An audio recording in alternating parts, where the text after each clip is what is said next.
All right, let's jump right in.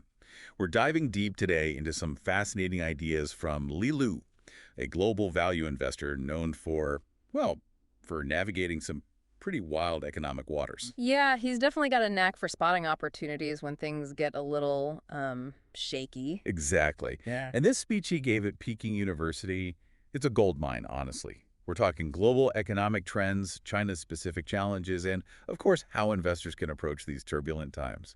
Buckle up, No kidding. He doesn't hold back. Right off the bat, he's laying out some serious economic headwinds. doesn't he? High youth unemployment, consumer confidence that's, well, not exactly sky high, and policies that seem to be, let's just say, missing the mark a bit. He links this lack of confidence to, guess what? The Chinese real estate market. Makes sense. That's been a huge engine of growth for China for a long time, and when it sputters, people definitely take notice. And then he drops this term, involution. That's a new one for me. Yeah, it's a bit of a head scratcher. Basically, it describes a situation where everyone's working harder and harder, competing more and more fiercely, but the system itself isn't really growing. It's like a hamster wheel, lots of activity, but no real progress. So I have to ask, what does that mean for investors looking at China? Red flag. Hmm. Or maybe a hidden opportunity. That's the million-dollar question. He doesn't say avoid China outright, but he definitely stresses the need to really grasp these challenges before any investment decisions, that is. Homework first, right? Absolutely.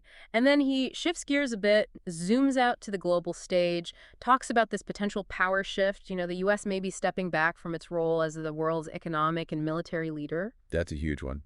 And what does he say about China in that scenario, stepping up to fill the void? He suggests that China might be forced into that role, whether they want it or not. Imagine that pressure taking on global responsibilities while you're still grappling with internal challenges.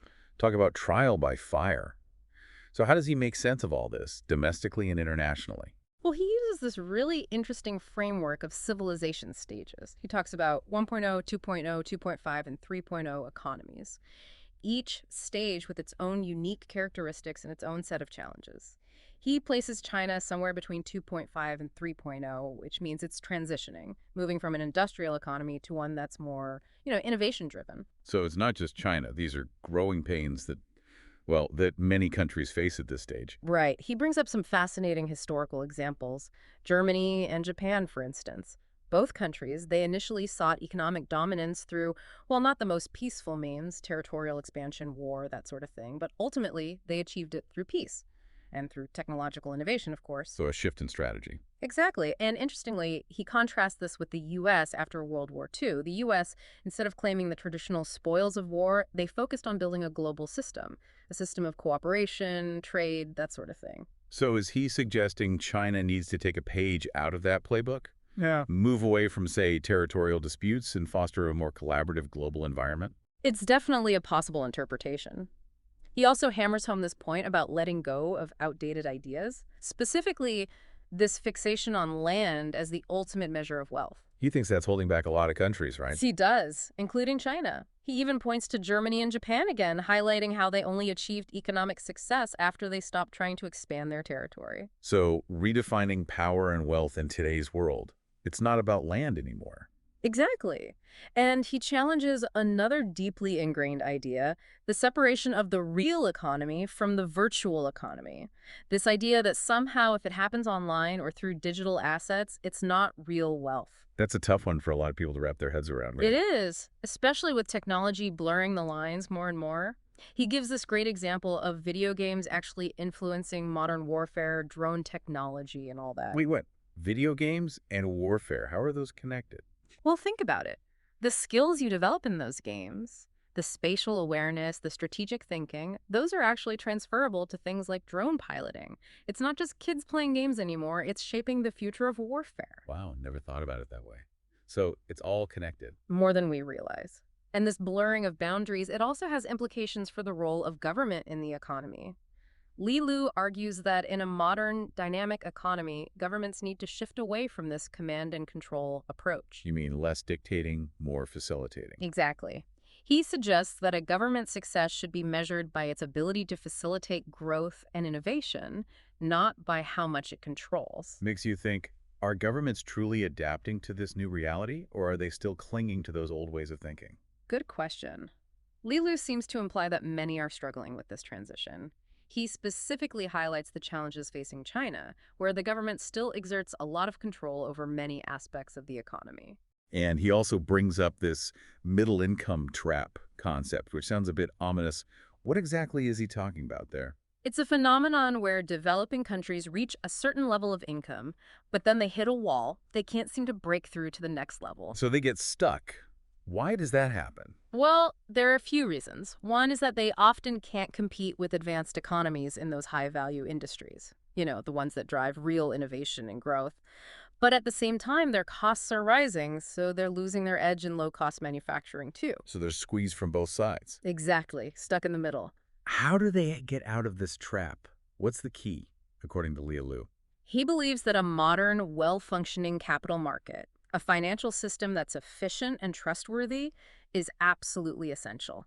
He actually takes us on this fascinating historical tour, highlighting how innovations in finance, things like double-entry bookkeeping, joint stock companies, modern banking, these all played a crucial role in the rise of economic powerhouses. Like Venice in the Netherlands, right? Exactly. He points out that both were kind of gifts, in a way, gifts that helped merge financial systems and transplant innovative ideas. Interesting. And he draws this parallel between Hong Kong and the Netherlands, doesn't he? He does. He points out that both were sort of unexpected catalysts, facilitating the flow of capital and ideas. He even compares Britain's Glorious Revolution, which led to them adopting the Dutch financial system, to China's relationship with Hong Kong. So is he implying that Hong Kong holds this untapped potential to really boost China's economic development? That's precisely his argument. He stresses the importance of what he calls a system of credibility in capital markets. Yeah. Basically, a system where investors trust the rules, they trust the institutions, and that encourages them to invest and take risks. But he also seems to be suggesting that China hasn't quite grasped the importance of this, especially when it comes to Hong Kong. Right. He even hints that some recent actions have kind of tarnished Hong Kong's reputation as this free and open market. So a bit of a warning sign there. It seems so. He's essentially saying that if China wants to break free from this middle income trap and achieve sustainable growth, they need to leverage Hong Kong's strengths and protect its credibility, of course. Okay, so we've got China facing these internal challenges, the involution thing, this potential shift in global leadership, and this whole Hong Kong situation. Where does he see the potential spark, the thing that could reignite China's economic engine? Well, he suggests that instead of trying to tackle everything at once, China needs to focus, prioritize. He even evokes Deng Xiaoping's famous approach, crossing the river by feeling the stones. What you mean? It means taking a more experimental approach, being flexible, adaptable, not being afraid to try things and adjust course along the way. So more like testing the waters and seeing what works. Exactly. And he's very clear about the desired outcome. Sustainable economic growth driven by, what else? Personal consumption? Meaning people spending more money. Precisely.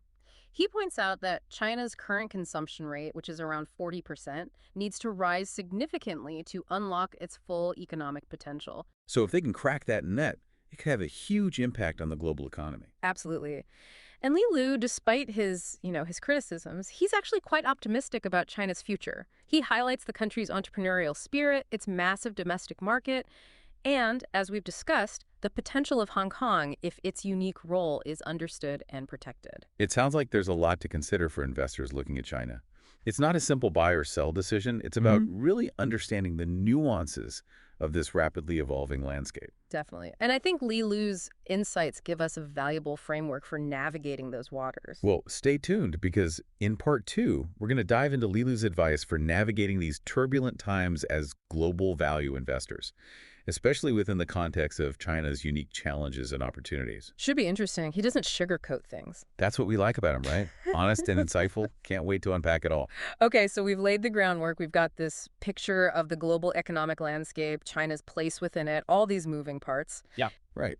And now we get to the nitty-gritty, the practical stuff. How should investors, especially those who, lean towards value investing, how should they respond to these challenges and opportunities, especially in China? That's the key question, isn't it? Because we've talked about these massive shifts happening.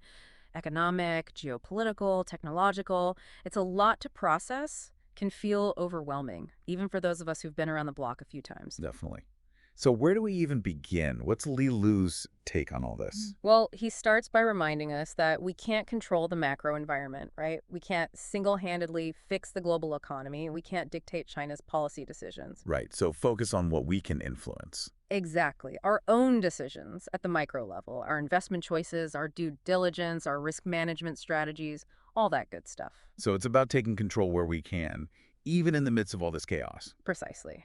But before we even get into specific strategies, he throws up this really thought-provoking question. What is wealth, really? Ooh, that's a big one.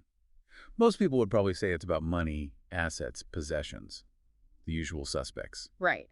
But Li Lu, he has a different perspective. He argues that those traditional notions of wealth, land, cash, real estate, they're becoming less relevant in a modern dynamic economy. Less relevant.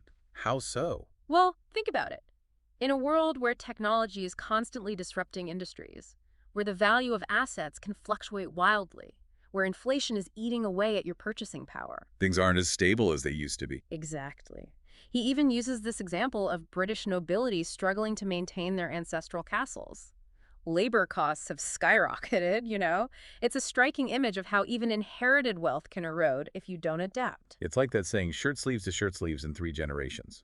Even if you start with a lot, it can disappear quickly if you don't understand how to manage it in a changing world. Right. And Li Lu's point is that true wealth isn't about accumulating stuff. It's about purchasing power. Your ability to participate in the economy, to acquire the goods and services you need and desire. So it's not just about how much money you have in the bank, but what that money can actually buy. Exactly. He argues that as economies grow and evolve, your static wealth, it actually shrinks in relative terms. So even if you have the same amount of money, it might not buy you the same things it used to. Exactly. Think about it. If you had, say, $10,000 40 years ago, it would have given you a certain level of purchasing power. Today, that same $10,000 buys you a lot less. Yeah, I could definitely relate to that. I remember when a cup of coffee cost $1. Now it's like $5. Exactly. Shrinking purchasing power in action. So how do we protect ourselves from this? How do we make sure our wealth is actually growing, not shrinking? Well, that's where value investing comes in. It's not just about finding cheap stocks. It's about identifying companies that are creating real value. Companies that are growing their earnings, their dividends, increasing their share of the overall economic pie. So even if the market takes a dip and your portfolio temporarily loses value, if you've invested in companies that are fundamentally sound, you're in a better position to ride it out. Exactly. Li Lu reminds us that value investing was actually born during times of extreme economic uncertainty. When people were panicking. Exactly. He talks about Ben Graham, considered the father of value investing, who started investing in, get this, 1926. Right before the crash. He rode the wave of the roaring 20s and then, bam, got slammed by the Great Depression. Talk about a baptism by fire. Right. But it was during that time, when everyone else was losing their heads, that Graham developed his core principles of value investing. And those principles, they're still incredibly relevant today. So the wisdom born out of crisis can guide us through future storms. Exactly. Graham realized that a stock, it's not just a piece of paper to trade. It represents part ownership of a company.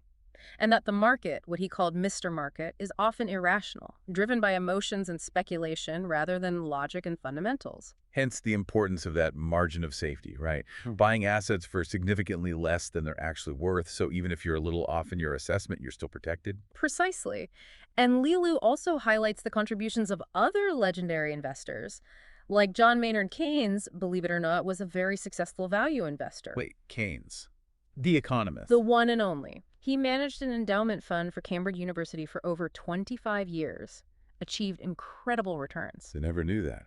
So he was walking the walk, not just talking the talk. Exactly. And his approach, like Graham's, emphasized understanding the quality of a business, not just looking at the price. So don't get seduced by a cheap price tag if the underlying business is shaky. Right. It's about long-term value creation, not short-term speculation. And then there's John Templeton, the guy who famously bought 100 shares of every stock trading below $1 during World War II. Talk about a contrarian move. Right. He saw opportunity where others saw only fear. He understood that market sentiment can swing to extremes, creating opportunities for those who can stay calm and focus on the long game. So keeping a cool head when everyone else is panicking. Exactly. And Li Lu, he even shares a story from his own experience during the Asian financial crisis. It really highlights how irrational markets can get. He was talking to other fund managers in New York, and one guy was bragging about buying Piesco because it had a PE ratio of 2, meaning its price was only twice its earnings. Sounds like a bargain. Right.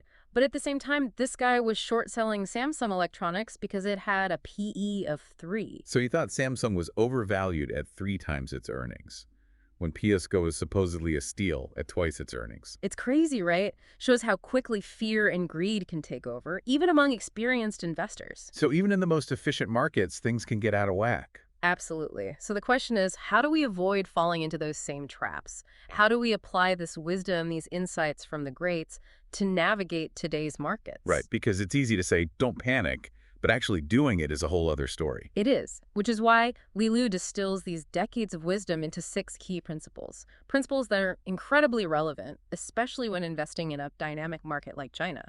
Okay, lay 'em on us. What are these 6 principles? Principle number 1. A stock is not just a trading chip. It represents part ownership of a company. As co-owners, we should care about the long-term health and success of the business. Makes sense. It's about shifting your perspective from short-term price fluctuations to the underlying fundamentals. Principle number 2. Mr. Market, that emotional, irrational force we talked about, is here to serve us, not to guide us. Meaning we shouldn't let the market's mood swings dictate our decisions. Exactly. Principle number 3. Always demand a margin of safety. Buy assets for significantly less than they're actually worth. The classic value investing mantra. Buy cheap, buy cheap, buy cheap. Right. Principle number 4. Develop a circle of competence. Know what you understand and stick to it. Don't try to be an expert in everything. Exactly. Focus on your areas of expertise. Principle number 5, and this one comes from Charlie Munger. Fish where the fish are. Oh, love that one. It's about finding those pockets of opportunity that others might be missing. Right. Don't be afraid to go against the crowd, explore those less charted territories. And finally, principle number 6. Wealth is about purchasing power. The goal of value investing is to hold shares in the most dynamic companies, in the most vibrant economies, to preserve and grow that purchasing power over the long term. So it's not just about picking individual stocks. It's about understanding the bigger picture, the economic context. Connecting the dots, and then focusing your efforts on those specific areas where you believe you can generate those outsized returns. Sounds like a challenging but potentially very rewarding approach. It is, and Li Lu acknowledges that it's not for everyone, requires patience, discipline, and a willingness to think differently. To go against the herd. Exactly. It's about doing your own research, making your own informed decisions. And having the conviction to stick with those decisions even when the market is testing your patience. Which it inevitably will. Li Lu even uses the example of Berkshire Hathaway, Warren Buffett's company. Its stock has fallen by more than 50% on multiple occasions. Wow, even Berkshire Hathaway. Even Berkshire Hathaway. But those who held on, those who understood the intrinsic value of the company, they've been richly rewarded over the long term. So even the best companies go through rough patches. They do. It's about having that long-term perspective, understanding that volatility is part of the game. And speaking of long-term perspective, Li Lu also talks about the importance of your time horizon. Right. He says that true value investing requires a long-term view. It's not about making a quick buck. It's about building wealth gradually and sustainably over decades. So it's a mindset shift, really. Moving away from short-term speculation and embracing this more patient, disciplined approach. Exactly. And this is where his relationship with Charlie Munger becomes particularly relevant. Ah, yes, Charlie Munger, the legendary investor, Warren Buffett's partner, a fountain of wisdom and witty sayings. Exactly. And Li Lu shares this wonderful anecdote about Munger that perfectly illustrates this blend of wisdom and practicality. It involves fishing. Fishing. Okay, I'm intrigued. What does fishing have to do with investing? Well, apparently, Munger spends every summer on this beautiful lake in Minnesota. Sounds idyllic. Right. You'd think he'd just fish in the massive lake right by his cabin, but instead he hires a local guide who takes him to these smaller, lesser-known lakes. Interesting. Why would he do that? Li Lu was curious too, finally asked Munger why, and Munger's response was simple. Fish where the fish are. Ah, I see where this is going. He's not interested in just casting his line randomly. He wants to go where the chances of success are highest. Exactly. He recognizes the value of specialized knowledge and expertise. He doesn't need to know everything about every lake. He just needs to find the right spots. And that applies to investing as well, right? We don't need to be experts in every industry or every market. We just need to find those pockets of opportunity, those lakes where we can apply our knowledge and skills. Li Lu argues that the Chinese economy, even with all its challenges, is full of these lakes. There are industries, companies that are misunderstood, mispriced, and ripe for the picking. So do your homework, find your niche, and be patient. Exactly, and be selective. Not every company in China is a good investment. It's about identifying those businesses that have strong fundamentals, a competitive advantage, a management team that's aligned with shareholder interests. So combining that deep understanding of the macro environment, China's challenges, its opportunities, with a rigorous micro-level analysis of individual companies. Connecting the dots, seeing the big picture, and then zooming in on those specific areas where you believe you can generate outsized returns. Sounds like a lot of work. It is, but potentially very rewarding work. And Li Lu acknowledges it's not for everyone. Requires patience, discipline, a willingness to go against the grain. Not for the faint of heart. Definitely not. But for those who are willing to put in the effort, who are willing to think differently, who are willing to embrace the long game, well, Li Lu seems to believe that the Chinese market, even with its complexities, can offer some truly unique opportunities. So find your lake, cast your line, and be prepared to wait for that big catch. It's a powerful metaphor, isn't it? It is. And Li Lu, despite his cautious optimism, he believes that those who approach this market with patience, discipline, and a deep understanding of its nuances will be well rewarded in the long run.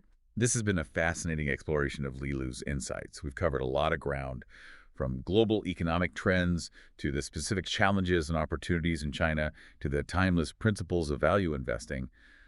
But we're not done yet. It's been a real journey, and I think for me, one of the biggest takeaways is that successful investing, it's not just about numbers and trends. It's about understanding the bigger picture, right? Yeah. Those underlying forces that are shaping the world. Exactly. Identifying the companies that are well-positioned to benefit from those shifts, and then having the conviction to stick with them, even when things get a little bumpy. Easier said than done, right? Oh, absolutely. But Li Lu also reminds us that we don't have to figure it all out on our own. We can learn from those who've come before us. The greats, those investors who've navigated countless market cycles and come out the other side. Yeah, he talks a lot about Charlie Munger, right? Warren Buffett's partner, the master of mental models. Munger's approach to investing, much like his approach to fishing, is all about finding those pockets of opportunity, those lakes where the undervalued assets are just waiting to be discovered.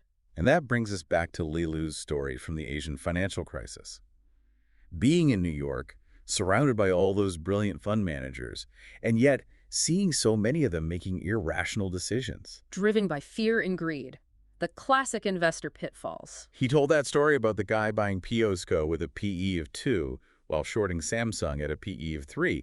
It just shows you, even the smartest people can get caught up in the market frenzy and lose sight of the fundamentals. It's a powerful reminder that intelligence alone isn't enough. You need a solid framework, a disciplined approach, and the ability to detach yourself from the emotional roller coaster of the market. Which is easier said than done. But that's what Li Lu is offering us, right? Those 6 principles of value investing, distilled from the wisdom of giants like Ben Graham, Warren Buffett, John Templeton, Charlie Munger. Timeless principles, applicable across markets and cycles. They provide a roadmap, a way to navigate not just the complexities of the Chinese market, but really the uncertainties of the global economy as a whole. And they remind us that investing, it's not just about making money. It's about aligning your capital with companies that are creating real value, contributing to innovation, building a better future. Exactly. Li Lu ends his speech on a really inspiring note, talking about how Charlie Munger, at the age of 99, still spends hours each day reading and learning. Never stops, does he? Never. It's a testament to the idea that the pursuit of knowledge, the pursuit of wisdom, it's a lifelong journey. Always room to grow, always something new to learn. Exactly. And Li Lu leaves us with this challenge. What's your lake? What are those areas where you can apply your knowledge, your skills, your passion to make a difference? Find your niche, find your opportunity, and go for it. Exactly. It's about finding those opportunities where you can create value, not just for yourself, but for others. Well, I think that's a great place to wrap up our deep dive into the world of global value investing. It's been a fascinating journey exploring Li Lu's insights, unpacking these complex economic trends, and hopefully sparking some new ideas and perspectives for our listeners. As always, knowledge is power. The more we understand about the world, the better equipped we are to make informed decisions, to navigate these ever-changing waters. So keep learning, keep exploring, and keep those questions coming. Thanks for joining us on this deep dive. We'll see you next time.